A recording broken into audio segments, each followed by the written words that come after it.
2 men, 2 philosophies,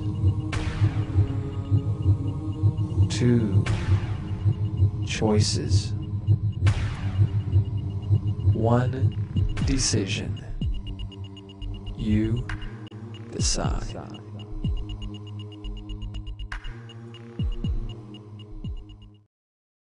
Okay, we have a caller on the phone there?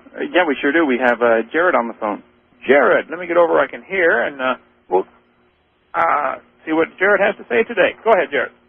Hey, I wanted to announce to Eric, again, actually, to email me if you're listening, Eric. My email address is evilevolutionist@dartmouth.edu. Just want to get that out of the way. Dartmouth. Hey, when am I going to come to Dartmouth and take on all those professors? I think this fall was the early. We got a break, Jared. Hang in there. We don't know when you call in. We'll be back in 1 minute. Okay. All right, folks. Welcome back to the final segment of the Creation Science Hour and a Half. Ken Hovind, Jonathan Sampson, live this June the 29th of 2005, my daughter's birthday. Happy birthday, Marlis, if you're listening there in Houston, Texas. And we believe the Bible's true and evolution is dumb. And we got Jared on the phone to ask a question. I didn't get to it. Jared, what was it? Go ahead.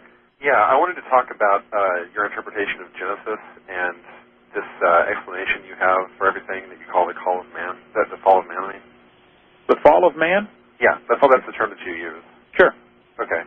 Can you point to me the place in the Bible that this stems from? Because I have it right in front of me, the Bible, I mean. Well, in Genesis chapter 3, God had told them what to do and what not to do, and Eve was deceived by Satan in the form of a serpent. She disobeyed. God gave him the whole world and said there's one tree you don't touch. You don't touch it, you don't eat it, etc. There has to be a test spot, or it's not. You can't tell if the person, if you say, it's like a communist election. You want to vote for, Boris or vote for Boris. That's not a choice, So God has to give, in order for freedom of choice to mean anything, there has to be something to choose between. Yeah.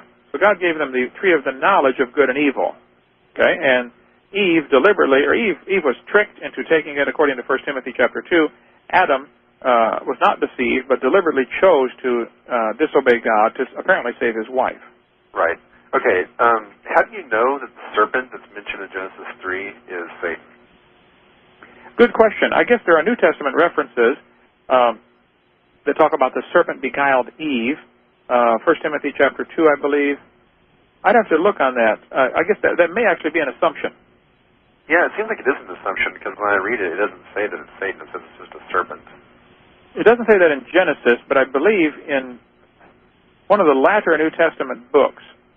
Yeah, John can look it up.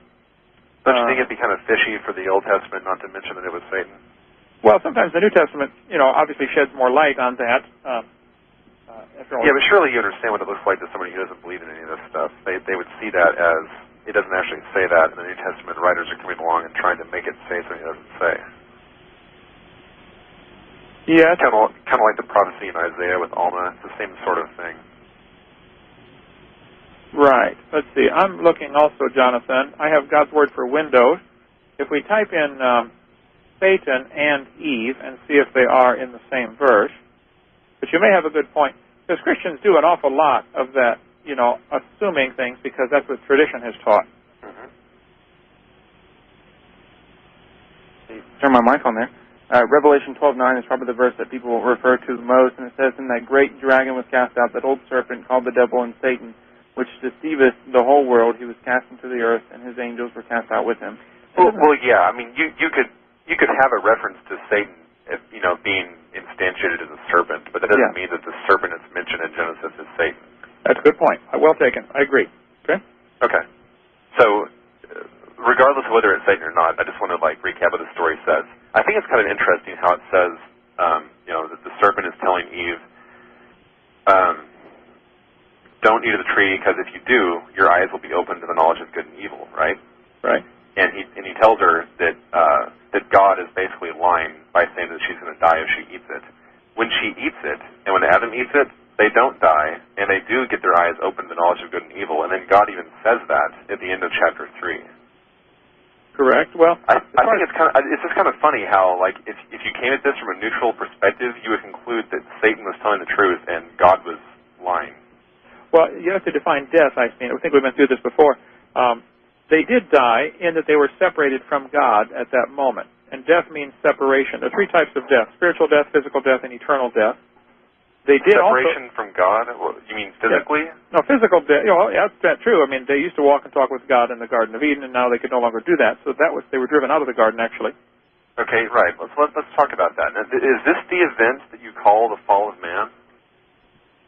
I guess the fall of man would be probably just that one moment of deciding to do wrong.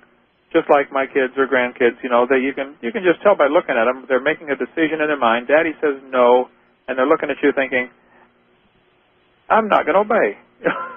If you have any children. I don't know if you have any children, Jared. But Not yet. Okay.